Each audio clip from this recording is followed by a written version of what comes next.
ஒரு இந்த ஆர்எஸ்எஸ் அந்த சங் பரிவாரில் இருக்கக்கூடிய ஒருத்தன் பட்டைக்கட்டையெல்லாம் அடிச்சுக்கிட்டு நம்ம ஒரு 100 பேர் ஸ்டன்கன் எடுத்துகிட்டு போனோம்னா போதும் 50% முஸ்லீம்களை அழிச்சிடலாம் அப்படின்லாம் பேசுகிறாங்கல்ல. அதில் ஒரு ஆளா நீ?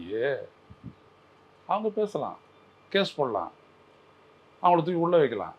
அப்படியேப்பட்ட ஆளா நீங்கள்? இது என்ன விதமான மன தராதரம் யோசிச்சு பாருங்க.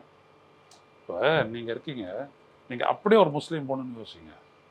நீ பெண்ணு தான், என்னுடைய பார்வையில் அப்பவும் நீ பொண்ணு தான், என் மகள் மாதிரி தான், அவ்வளோதான். இதை தாண்டி ஒன்றுமே இல்லை. நீ கோஷா போட்டுக்கோ, பேர் என்ன சொல்கிறீங்களா, அதெல்லாம் கிடையாது. Whether she good able to express her, தன்னை அவளால் வெளிப்படுத்தி கொள்ள முடிகிறதா, அதுக்கு இந்த சமூகத்தில் இடம் இருக்குதா? Well good, constitution has been honoured. உனக்கு அந்த இடம் தரப்படவில்லை, அப்போ நான் எதிர்ப்பேன். இவ்வளோதான்.